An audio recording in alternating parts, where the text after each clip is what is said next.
Okay. See, you feel like that? You did it. Good afternoon, everyone. I'm Dave Barris. I'm the chair of the Long Point Conservation Authority, and it's my pleasure on behalf of LPRCA's director and staff to welcome you to this year's AGM. And I'd like to advise everyone here today that the meeting is being recorded and will be posted to our YouTube channel at a later time. So this is a meeting, so I'm going to ask, are there declarations of conflict of interest or pecuniary interest?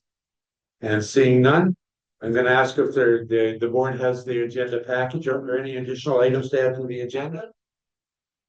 And seeing none, approval of the agenda. I need a motion that the board of directors approve the agenda as circulated. Mover and seconder, Tom and Mike.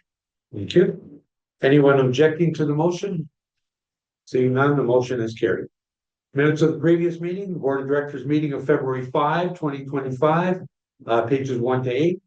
Motion that the minutes of the board of directors meeting held at that time be adopted and circulated. I'll call them for a seconder, Rini, Shelley. Is anyone objecting to the motion? And seeing none, that's carried. Ladies and gentlemen, at this time, I'd like to introduce the board of directors and the committees. So I'm very pleased to introduce the 2025 Long Point Region Conservation Authority Board of Directors. So please wave your name when called. Shelley Ann Bentley, representing Haldimand County. Chair or Vice Chair Doug Brunton, representing Norfolk County. Robert Chambers, representing County of Brant. Michael Columbus, representing Norfolk County. Thomas Shelley, representing Norfolk County. Jim Palmer, representing the Township of Norwich. And Chris Van Passen, representing Norfolk County. And Rainey Weisler, representing the municipality of Bayham and the Township of Malahide. And Pete Iffa, representing the Township of Southwest Oxford. And myself, Dave Barris, representing the town of Tilson. This is your board of directors. Next, I'd like to introduce the Lee Brown Marsh Management Committee that makes recommendations to the board with respect to management and operations of the Lee Brown waterfowl management area. And I'm pleased to introduce the committee members here today. Larry Chanda, did Larry come in? Everybody knows Larry, and he's not here yet, or we know it, I guess. And Chair Tom Haskell is Tom. No, maybe they'll meander a little later. They sometimes get caught up in a snowstorm or whatever. And if they do, we'll have them be. Next, the Bacchus Museum Committee, which develops recommendations and policies in consultation with staff for the review and approval of the board of directors for administration of the heritage site. And the community members are the chair, Heather Smith, Julie Stone, Madeline Wilson, and Dane Ellingson. I'm sorry if I mispronounced it. They're unable to be here, but we do have volunteers at the historic site. Janet Taylor, if you wave, Janet. Well, Janet is the president of the Norfolk Fiber Arts Guild, and she's here today. So she was waved at us, so who she is. So we appreciate the support of all of our community members and the volunteers. Special guests, I'd like to introduce some special guests. I'd like to introduce from the county of Brant, Robert Chambers. Robert, do you have a few words that you'd like to say? And I didn't know it was that special. Just on behalf of Mayor Bailey and the county of Brant, I wish to bring greetings to everyone here and the board and people that are attending. We'd just like to wish Chairman Barris good luck in the year 2025 and thank the board and staff and everyone else for not only 2024, but previous years and on. Conservation authorities do excellent work, and we're happy to be part of Long Point. And looking forward to Thank you, Robert. Also, we are privileged to have Mayor David Mayberry from Southwest Oxford. David, would you like to bring greetings? Well, I didn't realize that Robert Chandler was special. Should get some acknowledgement for that. Well, no, always have been. We'll tell you in what way. On behalf of Southwest Oxford, I want to also thank the LPRCA staff and the board for the great work they've done. And particularly, I want to thank Pete Yipma, who's been our member now, I guess, for more than 8 years, Pete? Not yet. 6 years. He just thinks it's 8. Because he does bring back good reports, keeps us updated on the challenges and opportunities at LPRCA, and that's always a good year. And like Robert, I wish you the very best in 25. Thank you, Mayor. Next is, we're privileged to have Mayor Ed Ketchelaw from the municipality of Bayonne. Ed, would you say a few words? Well, thank you very much, David. Certainly is a pleasure to be back here at LPRCA at the AGM. I had the privilege of doing this several years ago, but it's been about 10 years, believe it or not. Time flies when you're having fun elsewhere. I want to congratulate you on your ascendancy to the chair. It's good to see you there. And I want to thank the staff and board for all the good work that you do in the municipality of Bayonne. We've had a long-standing good relationship with the authority, and we expect that to continue for quite some time. Also wish to acknowledge Deputy Mayor Weisler here, who represents Bayonne. I know you've only had a couple of years in this position, but keep up the good work and keep representing Bayonne well. And I wish you all the best for 2025. Thank you, Ed. Appreciate that. Next, Deputy Mayor Doug Brunson from Norfolk County. Would you bring some greetings on behalf of? Sure. Thanks, Dave. On behalf of Norfolk County Council and Mayor Amy Martin, who unfortunately couldn't be here today, she's chairman of the Western Wardens Caucus, which said that right, but she extends her thank you for the opportunity, but she unfortunately had this meeting booked. But before I sit down, I just wanted to recognize my fellow colleagues that are here from council. Again, Councillor Columbus, former LCB Long Point chairman, and Thomas Shelley, councillor, and Councillor Van Passen. And we certainly enjoyed the meal today, Dave. Thank you. Thank you. I thought you were going to say LCBO first. Thanks, Doug. Next, Shelley Ann Bentley from greetings. Thank you and welcome everybody. It's really nice to see this great turnout and thank you to our chairman and our vice chair for stepping up in these roles. It takes a lot of energy and time, so we appreciate you stepping up into this role. And as new mayor, 3 years in almost now, boy, I was introduced to the Long Point Conservation Authority Committee and I wasn't sure about it. But it's wonderful to participate and I've learned so much and I really appreciate everybody being so welcoming to me in my new role in the last 3 years because I certainly wasn't political before. If you ask somebody around this table, I'm really not political now. But however, I really appreciate the work that we do and protection of the shoreline that we commit to. So thank you everyone for participating on all the boards committees and making sure that we're doing right by our county. So thank you. Thank you very much. Next, Jim Palmer from the Township of Road. Jim, would you like to say a few words? I'm not as big a speaker as most of the others, so I do want to thank you for allowing me to speak on behalf of North Township. This is the finish of my first year as a director. Councillor Schultz was our representative prior to me. He assured me that the LPRCA staff were very helpful, and that has been the case. So when I started as councillor 12 years ago, I thought the financial capacity of the authority looked to be wanting. Fast forward, it appears now to be much improved with significant reserves and some surplus. So I want to thank the staff and all the directors for making me feel welcome. But I have a question for the audience.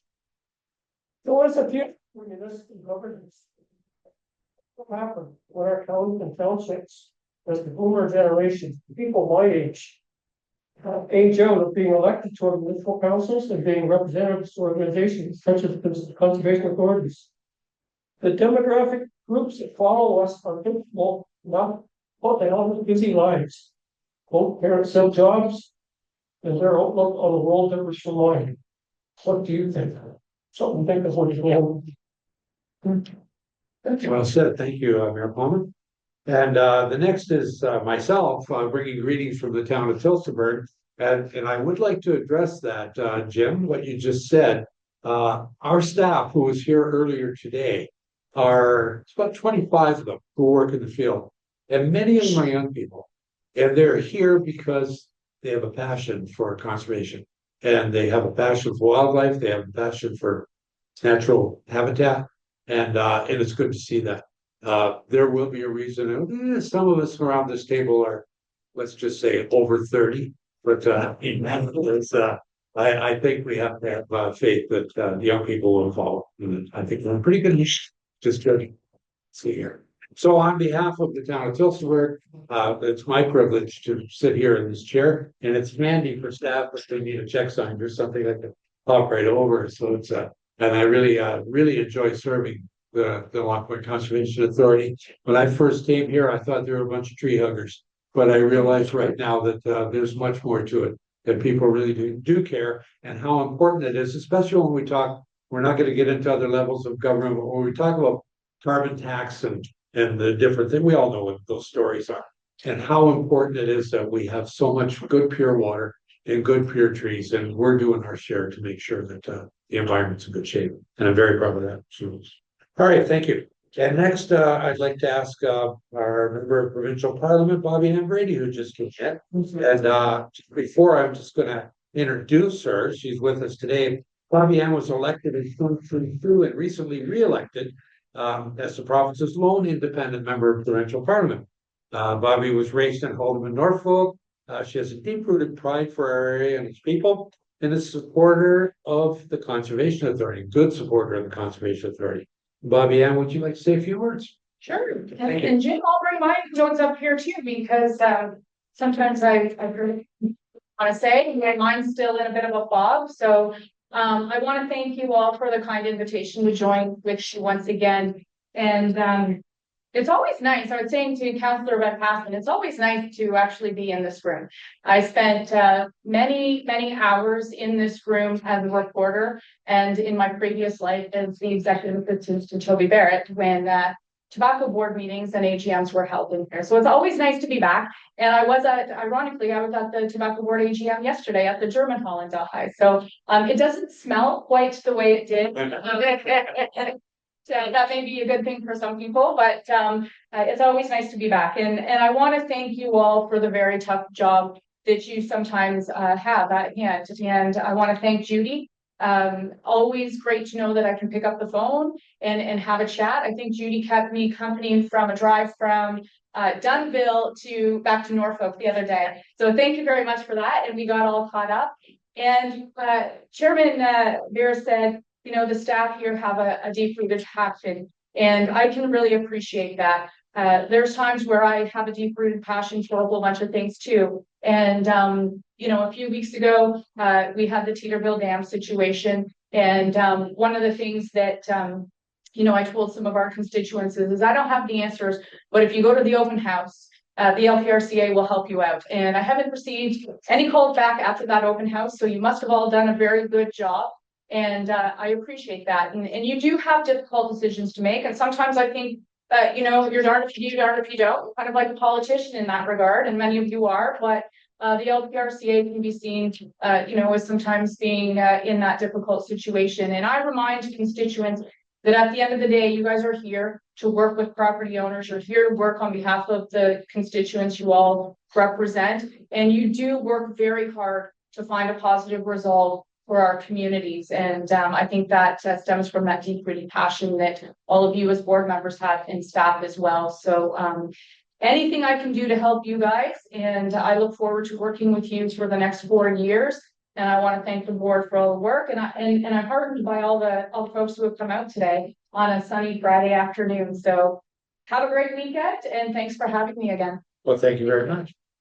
Something that I failed to say was I've sat on several boards and I've sat with several councils, and sometimes there's a split.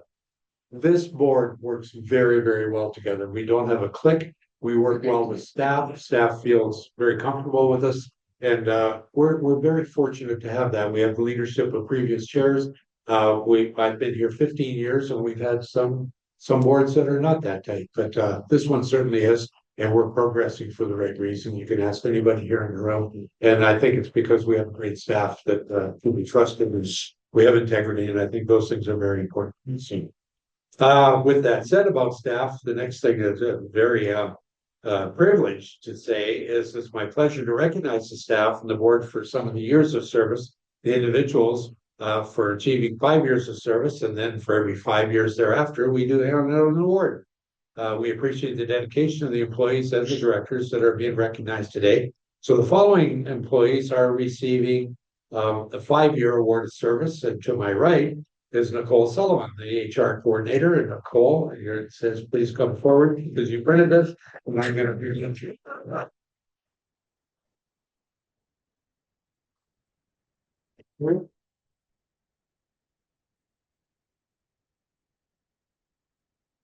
The 15 milestone, and one of them is Judy Maxwell, General Manager. Judy.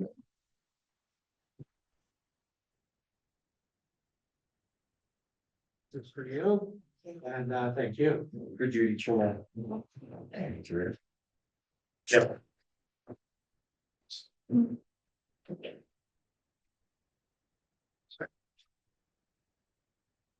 Awkward. To laugh in the photo.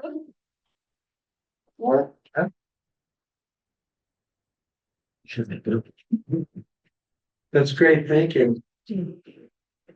And Judy shared with me at lunchtime that she's age, she's 37. And she said she'll be here for another 15 years. We appreciate your service and your. And finally, Daryl Rohr, who's not here. We have something for Daryl here when he does come for 15 years of service. So we congratulate all those people who received the awards. Now, we have a little business to cover. The financial chair from the financial committee, there was an audit committee just recently. I'd like to ask Chris Van Passen, the audit and finance committee chair, to present the 2024 audit. Chris, the podium, please.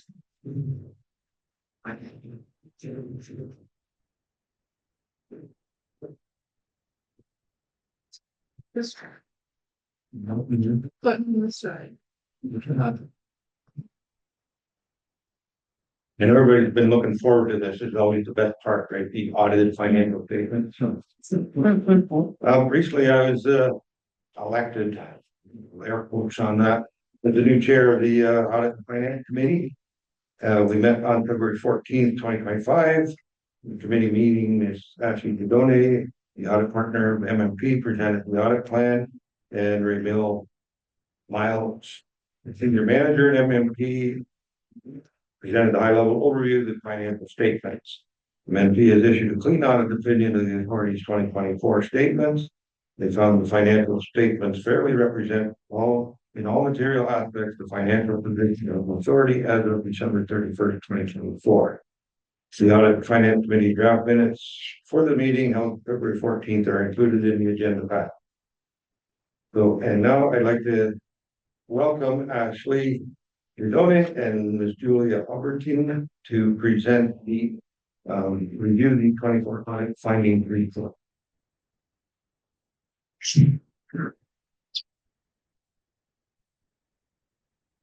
Thank you, Chris.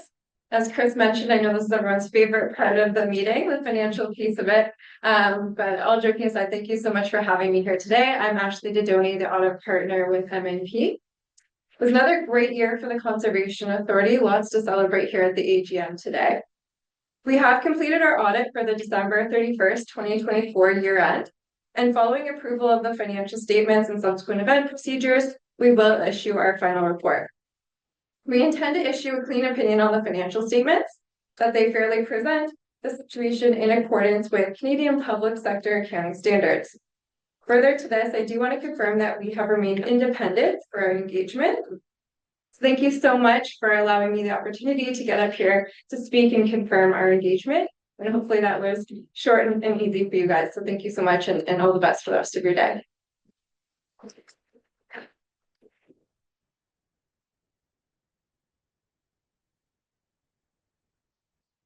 Thank you, Ashley. Read these technical things, but LPRCA's financial statements are audited annually. MNP of London conducted and completed the audit of the financial statements, and by the report management felt the audit went well. I would like to thank MNP for their services and also extend our appreciation to Judy Maxwell and the staff of the authority for all their hard work throughout the year, ensuring that the audit authority remained in a positive financial position. The authority ended up in 2024 fiscal year in a favorable position with an operating surplus of $840,000 compared with a budgeted surplus of $452,000.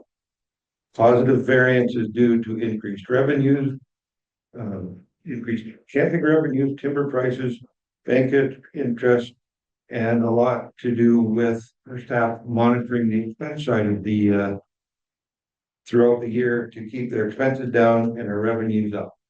The authority's reserves grew to $12,246,927 from $11.73 last year. And the externally and internal reserve figure can be viewed on the schedule for the financial statements. The majority continued to invest in operations in 2024. We acquired $840,218 in new tangible capital assets that are outlined in Schedule 2 of the statements. And 2024 was another successful year for the authority. I look forward to working with the board of directors and staff and the great work they perform in this coming year.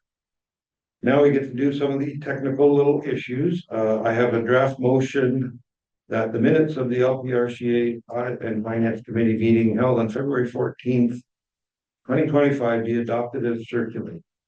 I have a mover and a seconder. Moved by Shelley Ann, seconded by Mike Lopez. Is there any discussion?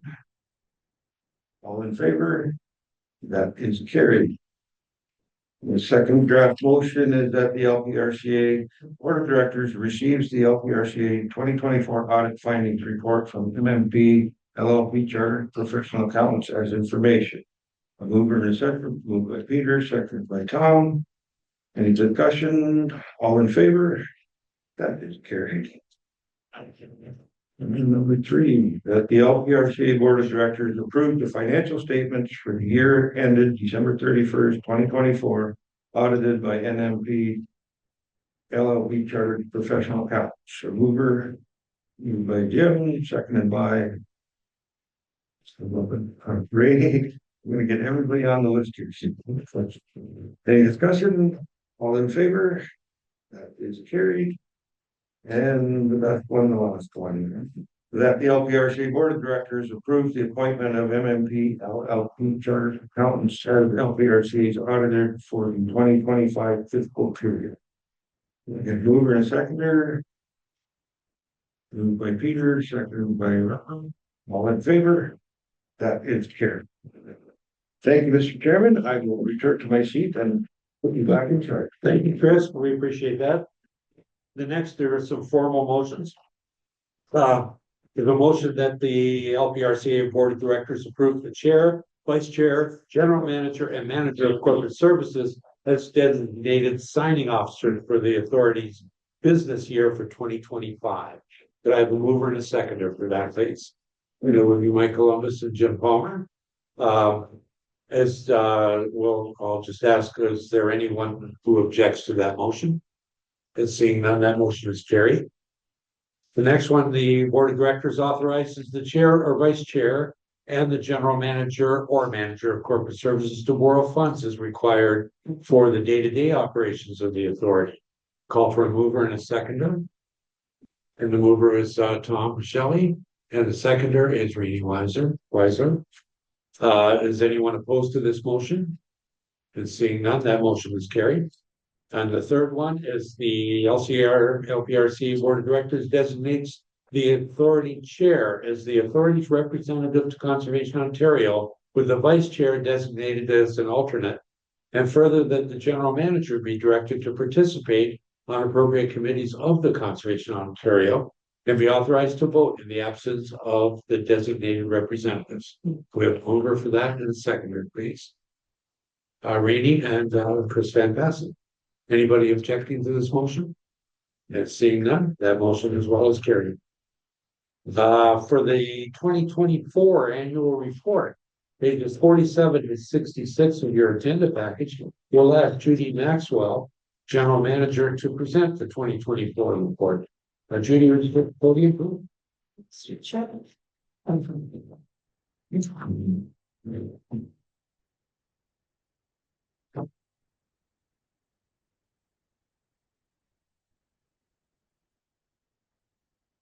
Good afternoon. It's my pleasure today to present the 2024 annual report on behalf of all the staff of LPRCA, and we had this report published. So in 2024, it wasn't without challenges. However, staff had many significant accomplishments. Staff's dedication to delivering our essential program and services for the watershed continued.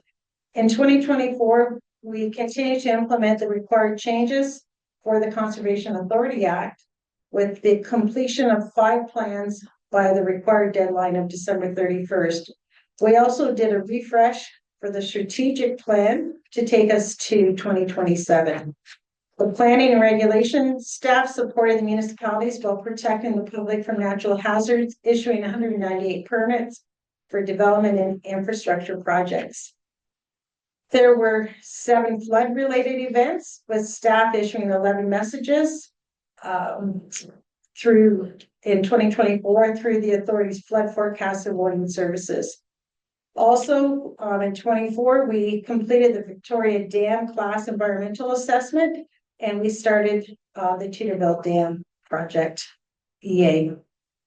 So it was a good camping season at the 5 campgrounds, with 455 seasonal campers, and we had 8,465 overnight stays.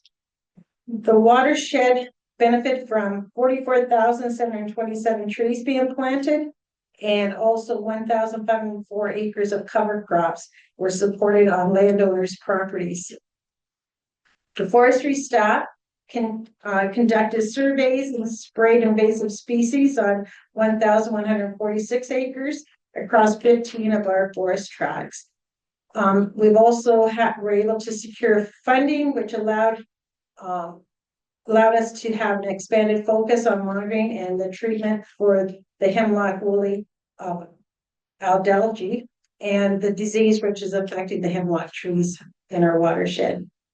In 2024, the authority mourned the loss of the Bacchus Museum Committee Chair and the former board member Betty Cheney and our board member Stuart Patterson.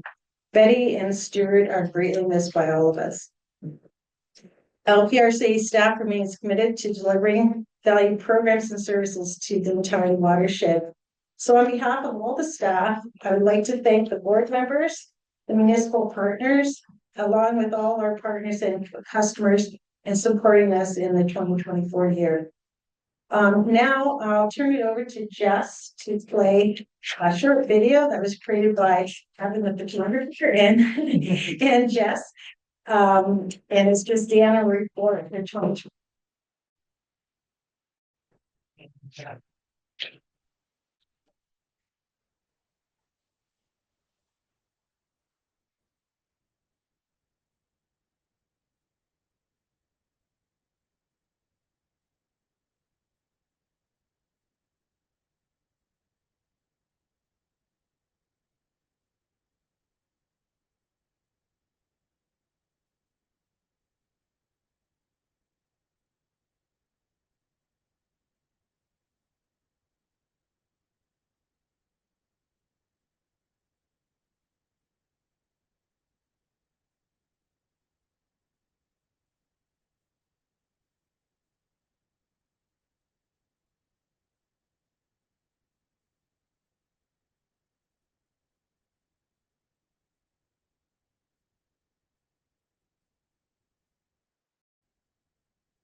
I can't help,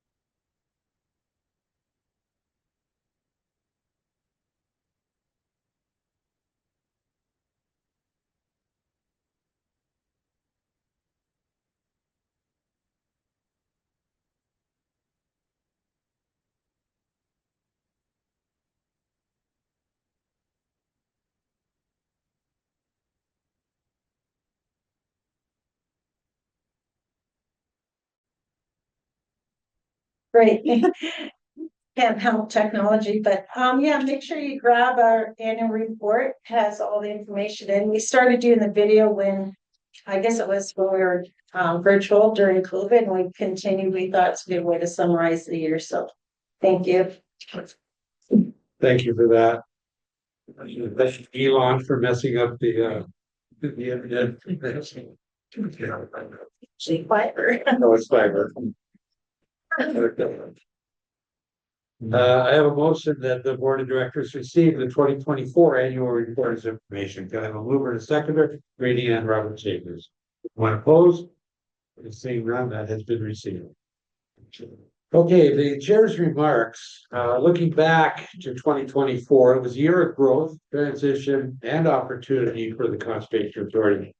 I'd like to thank the past and present members of the board who have taken the time to represent their municipalities and serve all the residents of the Long Point Region watershed.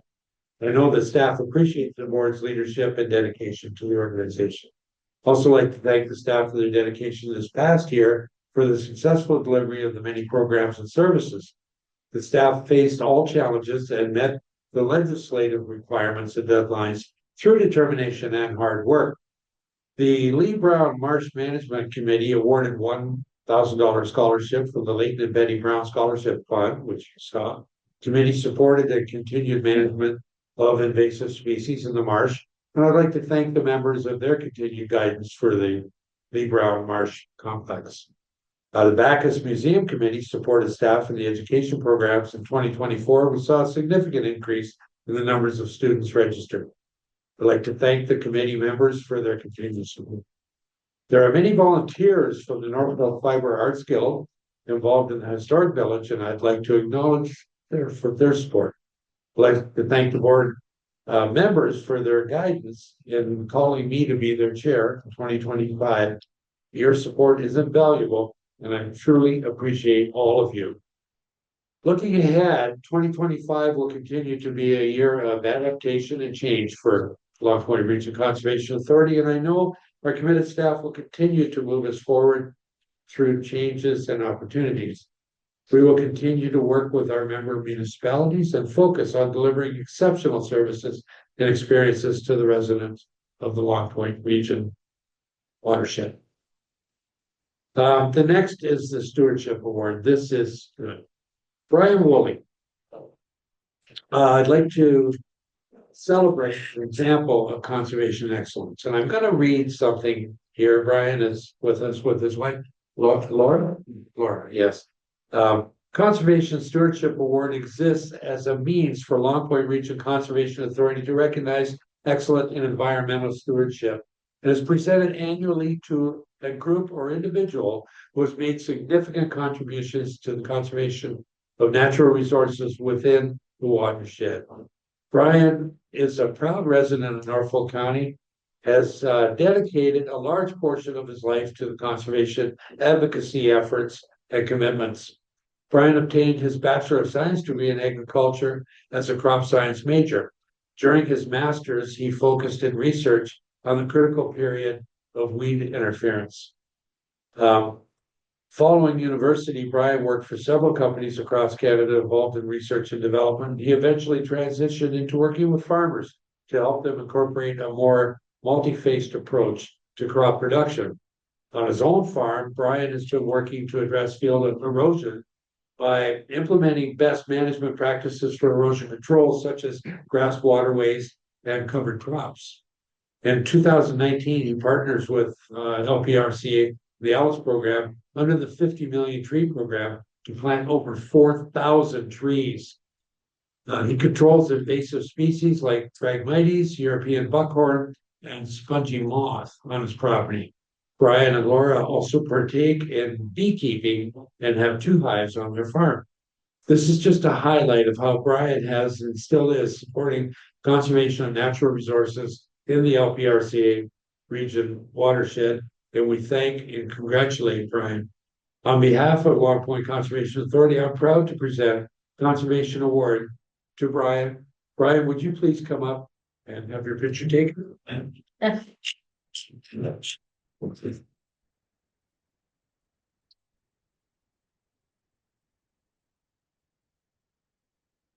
Good this way? Sure. All right.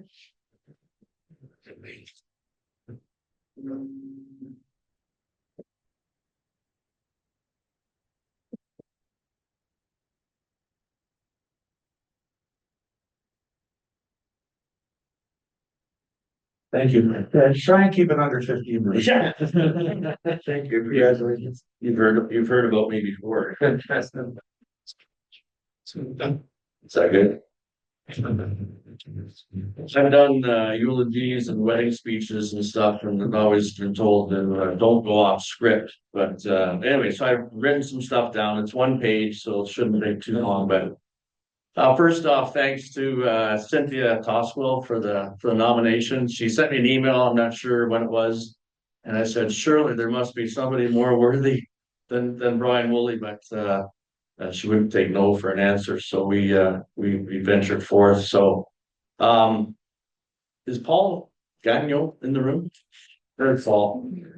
And thanks to Paul for the reference letter, and thanks for reading that. That's a fair amount of my story, but I think most of us have heard of chick magnets, right? Everyone's heard of a chick magnet. Paul is a tick magnet.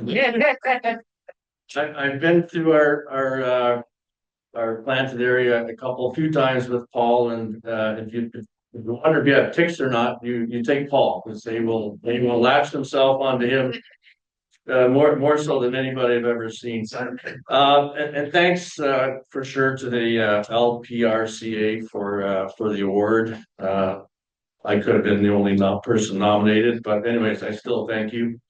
My roots go way back with the Long Point Region Conservation Authority, and I was reading at lunch there. It started in 1971. Is that right? And that was probably the year I started taking swimming lessons at Hay Creek Conservation Area, and I haven't opened my eyes underwater since. Anyways, Hay Creek's probably a little cleaner than it was back in the late 60s, early 70s, and Hay Creek actually runs about probably 300 or 400 feet just north of our house. So I'm a 6th generation farmer on Woolley Road in Woodhouse Township. My wife and I moved back to the farm in 2019, and that's where I was born and raised.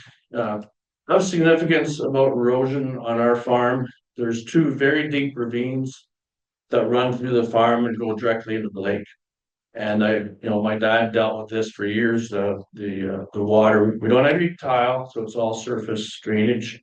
And so my goal for the last 10 years has been, we got to slow the water down getting to these ravines to minimize erosion and all the stuff that goes with soil into the lake. And there's a document there, back there, about phosphorus, and we've all seen the algae blooms. So you talked about the grass waterways.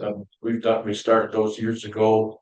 Reduced tillage, sold my moldboard plow, and we have less erosion. It's these things work, right? And doing things to put more grass waterways in.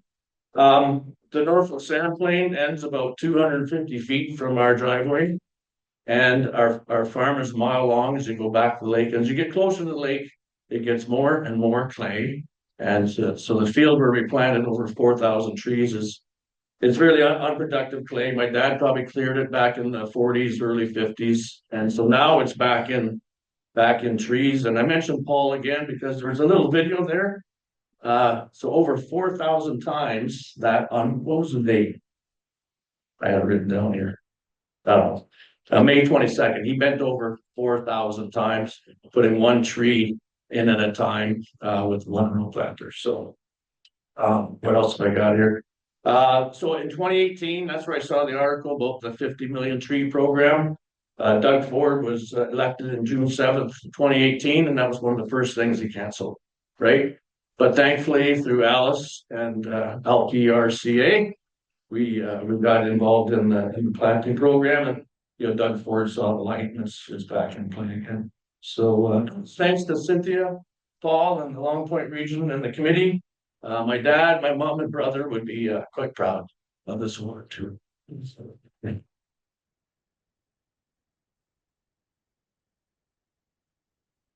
Thank you, Brian, for so much you do. Your that plaque, I hope you for him that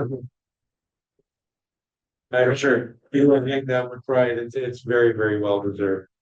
Now our keynote speaker today is Pete Zuzek. And Pete here to my left is the founder and president of Zuzek Incorporated, a professional service company dedicated to increasing the health and resilience in the world's coastal communities and ecosystems. Pete has extensive experience managing complex multidisciplinary investigations on coastal erosion and flooding, risk assessments, coastal zone planning, shoreline management, planning development, water quality investigations, habitat protection and restoration, nature-based solutions, and climate change mitigation, which are all high on our list. The Long Point Biosphere region was successful in securing 900,000 in funding over a 3-year period by the Canada Water Agency to develop a coastal resilience action plan for the North Shore of Lake Erie. This is from Port Glasgow to Long Point. It was a year ago when the board had a delegation outflanking the funding proposal. Pete is the consultant for the North Shore Resilience Action Plan project and will be presenting an overview and the progress update on the North Shore Resilience Project for us today. Pete, would you give us your presentation?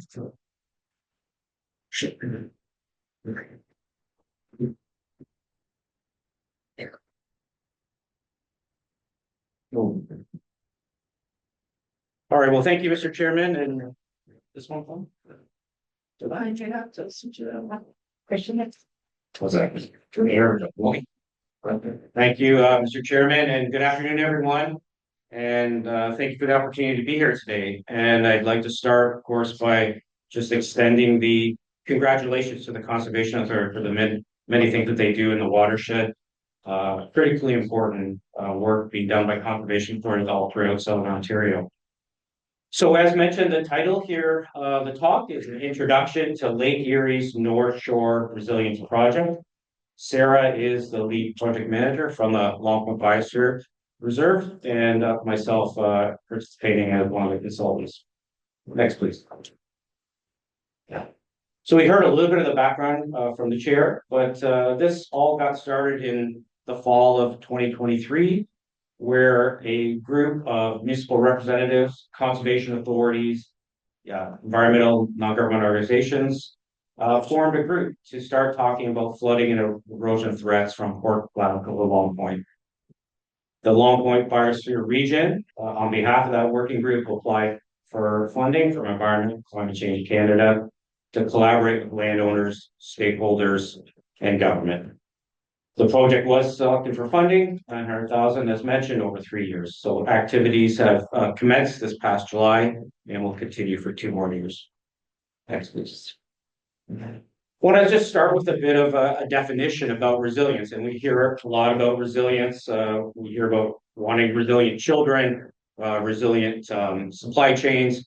But with respect to the coast and the study area, what do we mean by resilience? And just go through the definition here. Resilience is the ability of communities and ecosystems to bounce back from damaging events and stresses such as coastal floods, erosion, heavy rainfall, sedimentation, extreme high and low water levels. And so it's that ability to recover is really what resilience is all about in the coastal environment. And the graphic on the right there, time on the X scale, resilience on the Y, obviously with high resilience being the upper portion of the graph. And in the little explosion there is a hazard or a stressor, a coastal storm. And when that hits regions like the study area, resilience often goes down. And we see the curves dipping. And the goal, of course, is to get back up to that baseline, to get the power back on, to get the water into the basement, to deal with the erosion threats. And that's really what resilience is all about is bouncing back and getting the systems functioning again. And one of our objectives, though, is to not just bounce back to the previous state, but to learn from these events, to learn from working together and find ways to increase the resilience to follow that upper dash line. And so ultimately, that's our goal with this work is to collaborate with everyone that's willing to work with us and find ways to increase our resilience along the coast. Next, please. We need to talk about littoral cells a little bit. So we'll get a little technical here with the help of the graphic. The term littoral cell or sediment cell is used to define the shoreline segment from Port Glasgow on the left of the graphic there, all the way across the port communities to the tip of Long Point. And these littoral cells define the supply of sand and pebbles, the direction that the sand moves along the coast, and ultimately where the sand accumulates or deposits. And they're essentially think of them as a physical system, much like a watershed. When we work along the coast, we've learned over the decades that this is the ideal scale to tackle the types of challenges we're facing along the coast, because it's at this scale that the coast is changing. The coast doesn't understand geopolitical boundaries. We have, in the case of this study area, 4 conservation authorities all participating because that is the scale that the coast is working at and changing. In all of these cells, and there's many in the Great Lakes, there's an updrift area, the purple arrow in the middle. This portion of the cell typically features a natural background erosion rate. Erosion is a natural trend. It's nature doing its thing. We also have areas where sediments accumulate. In this case, the Port Rowan area to the tip of the Long Point. Sand pit is what's referred to as the depositional area, the area where sand historically accumulated.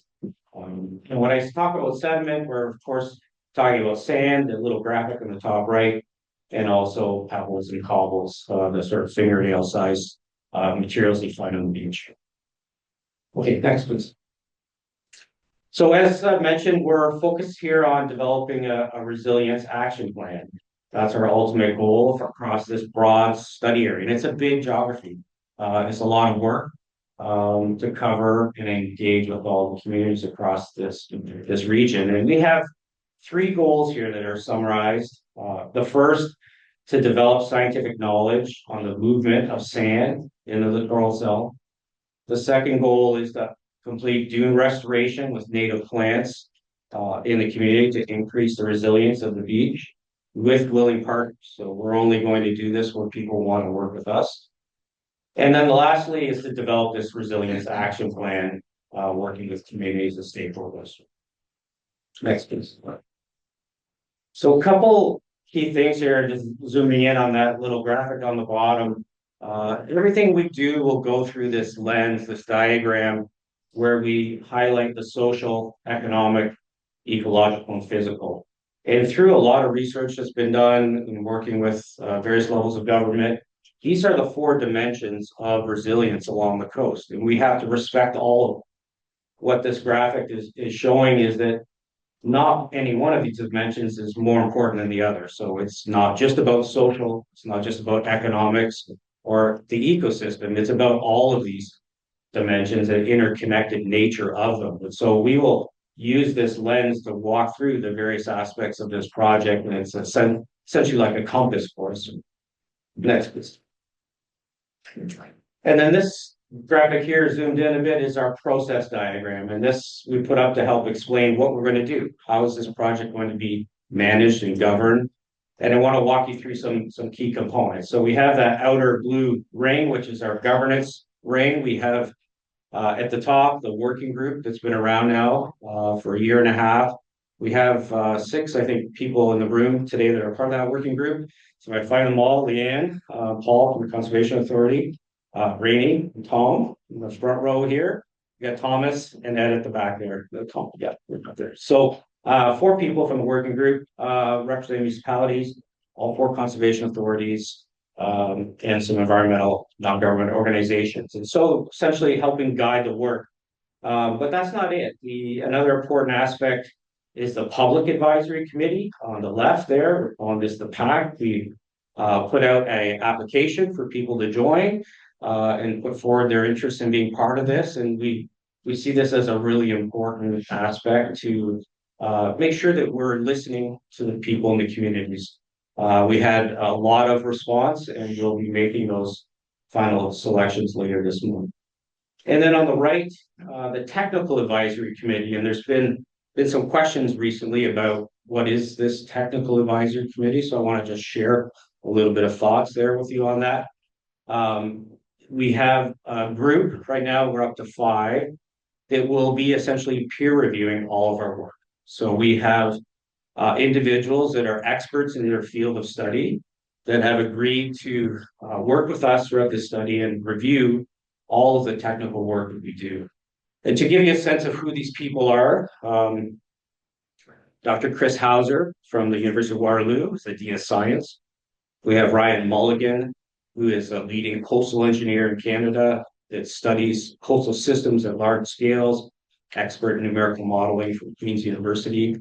We have the National Research Council, Mitchell Covan is a coastal engineer that's going to oversee this, and the National Research Council, of course, leading lots of large-scale coastal initiatives across the country. We have Mary Gartshore helping out with the ecological work and the dune restoration. And then equally important, we're having a meeting next week with the Mississaugas of the Credit to talk to them about their traditional knowledge of living on the coast, seed collection, and how we can learn from their oral history and things. So we have quite a diverse group there, and everything we do will go through them. They will review all the reports, and they will write their opinions of the quality of our work. And then what are we up to? Well, next, please. We're going to focus on these 2 steps. So at the very beginning, and we started some of this, we need to understand what our baseline is, what's happening along the coast and what's vulnerable. Where do we have threats? And then we're going to develop a plan, circled there with number 2. As far as taking action, the only action we're going to do is the dune restoration work. So we don't have a mandate at this point to change any physical conditions, to build things, to move sand, etc. Those are the types of things that might get recommended in the plan, but we have no mandate to do that. The only things that we are doing on the ground, boots on the ground, are doing some dune restoration projects. While the plan could develop ideas to move into step 3 and step 4 in the future. Next, please. So just a couple photos here that we've been able to pull together. We shared some of these last week at the public open houses. The Grand Canyon Road here, just to the west of Port Stanley. Hopefully you can see in the top right there, 1945, there was obviously a road from the Grand Canyon that all through the gully and down to Port Stanley. And of course, that road is gone now with the yellow arrow on the right. The car in the top left-hand corner is the car using that road to get down to Port Stanley. So lots of erosion. We all know that. And those are one of the things that we'll be looking at as we move forward. Next. Flood risk is also part of the vulnerability assessment and the types of things that we want to look at and find ways to work with all the partners and the landowners and the communities to increase our resilience to flood hazards. This is the beach at Port Stanley, of course, getting wet during an event in November of 2012. Next. Beach erosion and habitat loss. And I think 2019 is not that far removed that we'll all remember what the lake was like in 2019 and into 2020 when we hit record highs, water levels, and a couple of photographs here from the Long Point region where we've seen cottages being threatened and and natural areas that we care about and value and provide important habitat for the ecosystem and the critters that use them. Long Point Provincial Park disappearing there in 2023. Next, please. So those are some of the threats. I mentioned already quickly the dune restoration. So we have the work we do have a mandate to do nature-based restoration work. So we're not building anything, we're not building any infrastructure, we're not moving sediment at this point. But we do have a mandate to start restoring dunes with native plants. And we found some early adopters down at Long Point this past fall. And we're bringing in native plants to start to restore the dunes, which a healthy dune can buffer your home and your beaches from erosion threats and high water. So we got into some of that this fall. We will do more of that this spring and this fall as well. And we hope to be able to expand our activities beyond just the Long Point area and start looking at other geographies in this large study area where we can start doing some dune restoration work. Next, please. And just a little snapshot of what we're up to in year 2, which starts in April. We'll continue to do bulk surveying and understand the sediments, their characteristics on the lake bottom there, the top left. There'll be a lot of work done with very advanced computer models to simulate waves and currents in the movement of sand along the coast. Again, that's one of our objectives, is to better understand where the sand's moving and where it's ultimately going. That's the graphic in the lower left. And then, as I said, we want to continue with our dune restoration work. And there's some photos from other projects around the province where we're using signage and controlled access pathways to keep people from trampling on the sensitive beach grass plants. Next. So just to close it out here a little bit on the schedule and where we're at. So year 1 started in July. Finishing this March on the federal fiscal year.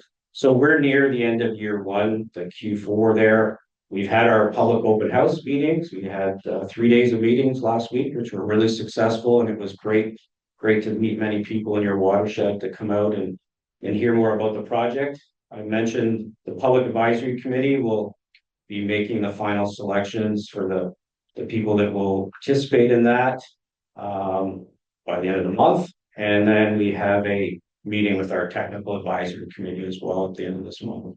So that'll get us through to the year 1. There'll be a report that documents what we've done so far. Once that's been reviewed, it'll be publicly available on the website. Continue to be meeting with the public advisory committee throughout year 2 and 3. The technical advisory committee, again, will be meeting with them at key points to review all of our work. And they'll be providing written comments, which will also be available on the website. And then ultimately get to year 3. And then we put together a report, which would be a draft of the resilience action plan. So I think that's about it. This is a graphic from the workshops last week, the public open houses. There is a survey that we ask people to complete. You don't have to have attended one of those meetings to fill it out. So if you're interested in learning more about the project, about providing your opinions and thoughts about it, that survey is available. You can hit the QR code right now. You can go to the project website, northshoreresilience.ca, and click on that survey link. It's very fast and easy to do online. Put your comments in. Really, really important for us to get feedback from all the people living in the watershed that care about this region. And then I think just the last thing about the website, one of our guiding principles for this work is that we want to be 100% transparent with everything we do. And so all of the materials, all the minutes from the meetings, all the PowerPoint presentations, all of the slides, everything to date is on the website. So if you're curious about what we've been up to, it's all there and you're welcome to go and take a look at that at any time. That's it. That's it. That's it. All right. Thank you very much for listening. Really do appreciate your time. Any questions for Heath from the board? I guess that was pretty well presented. Very well done. Yep. Pete did share something with me earlier, and he said that, when he has meetings, people on his committees, he's not big on electronic meetings. He says people are a little more tuned into what's happening. He likes people there in person. He takes his job very seriously, and, the challenges that he has here is very serious as to what's going on. And we thank you for the dedication to your book. So, thank you. Pete, I'd like to, this is a gift for you. Thank you for your presentation. We wish you success in the program. Right. Thank you very much. Yeah, I was gonna say. North Shore Sanding. I'm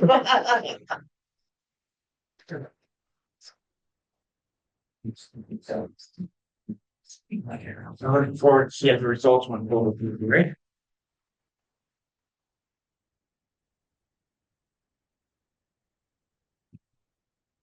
Well, this pretty much concludes the 2025 Long Point Annual General Meeting. And we thank you all for joining us today. And this meeting is adjourned.